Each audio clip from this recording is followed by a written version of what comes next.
So those would be the handful of thinkers that come to mind right off the bat. To take my 30 seconds, I'd like to go back to the point on my actions taken a couple of weeks ago in the legislature. I stand behind that as being the right step. I went to my state legislator, member of the House, B.J. Nickel, and begged her to not vote for civil unions, which she said she was, well, maybe yes, maybe no, this is somebody who said they were going to. And then I went to the speaker and said, you should remove her because you're going to get a political firestorm that you couldn't even imagine. And guess what? He did. To his credit, he held firm at the end, and to his credit, today I believe that civil unions will be defeated by the House State Affairs Committee.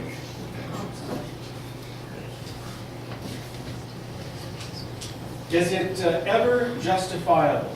Under any conditions, can you think of a situation where it would be justifiable for the government to inflict force or use force on its own citizens? My first? Yes.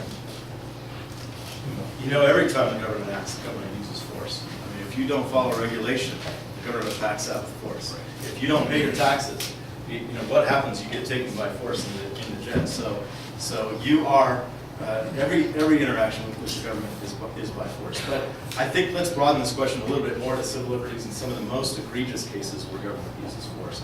And I know that this is one of those things that if a Republican president had done it, this would still be front page of the paper every day.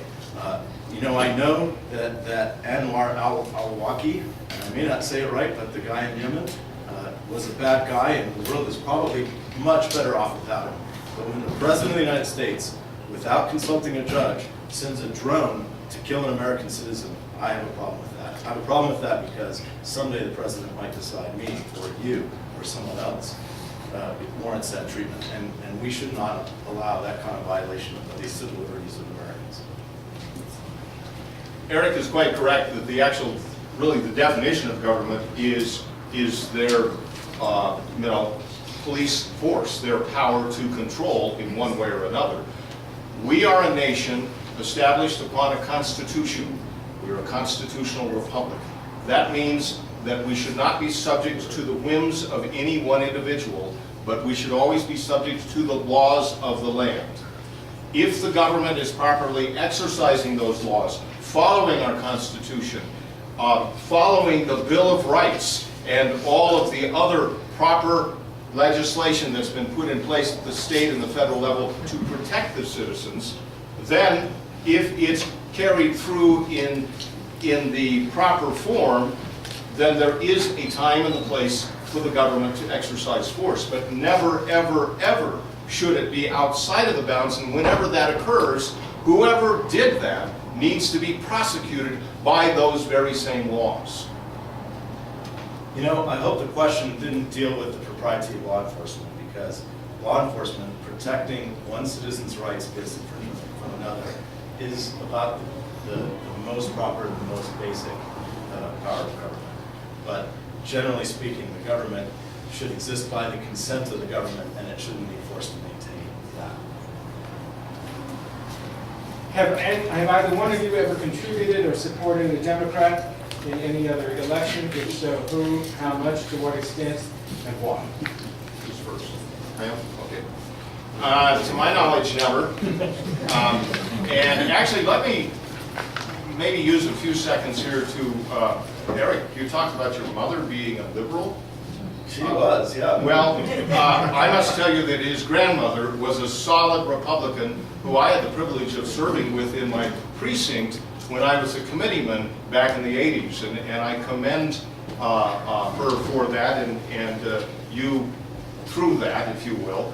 I am a Republican. When I could first register to vote, I registered as a Republican, and I've only supported Republicans from that point on. Okay, this must be your question, Kevin. Not my question. I've supported two.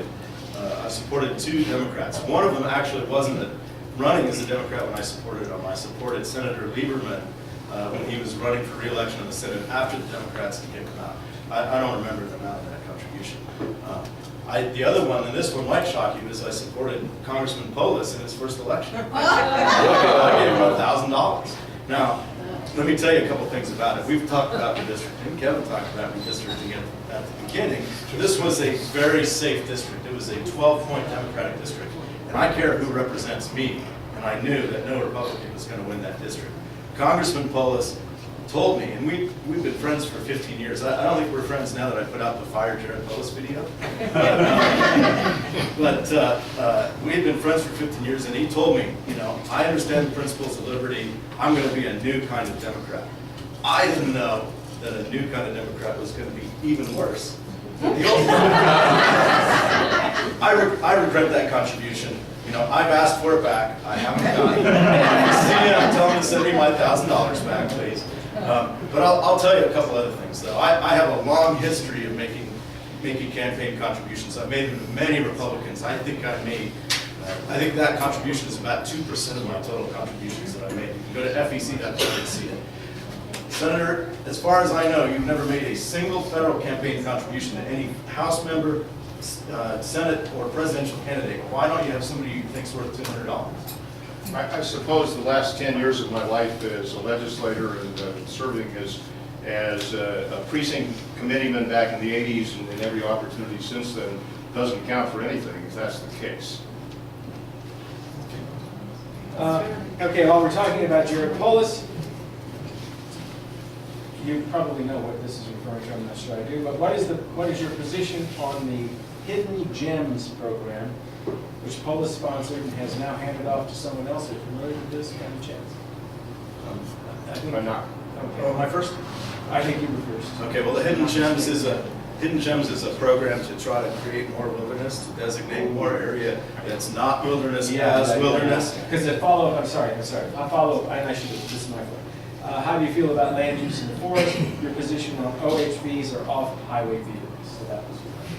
I think we have enough wilderness in Colorado. I know that there are a lot of people up there, but when I've been up in Eagle and Summit and Grand Counties, those parts of our district, I'm hearing that we have enough, and the people I'm talking to are opposed to hidden gems, and so I plan to stay opposed to hidden gems. I think there are places for everything in the public lands. There are places for OHVs, certainly not everywhere.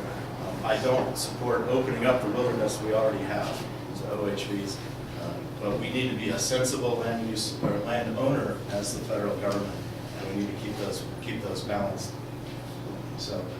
But I'm generally opposed to the Hidden Gems program.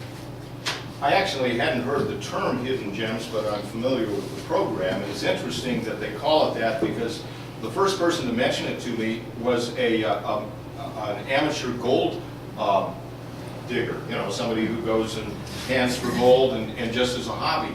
And he said, they're going to shut that down so that I can't go in those areas again. And so actually, it sounds like the anti-Hidden Gems program. If you look on my logo here, and I recommend you pick up one of these cards at some point, you'll see a whole lot of components that I think make up the 2nd Congressional District. And a little guy, a little spot right in the middle that's a backpacker. Well, that's me. Because that's been a large part of my life, is backpacking here in Colorado. In the summer of 1979, I actually walked the entire Continental Divide from Wyoming to New Mexico. Well, one caveat, I was sick for a couple of weeks, so I stepped out for a little while.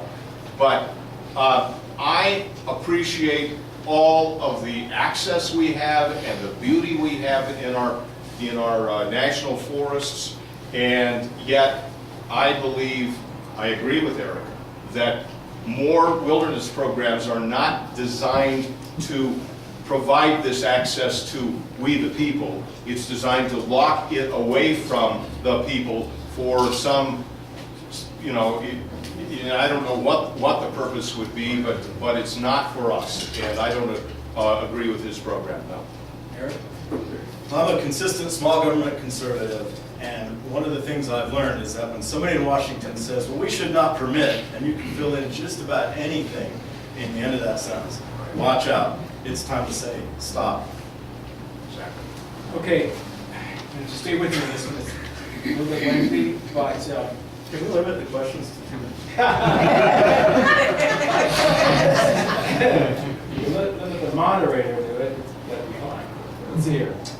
Thomas Jefferson said, quote, "A wise and frugal government which shall restrain men from injuring one another, which shall leave them otherwise free to regulate their own pursuits of industry and improvement, and shall not take from the mouth of labor the bread it has earned.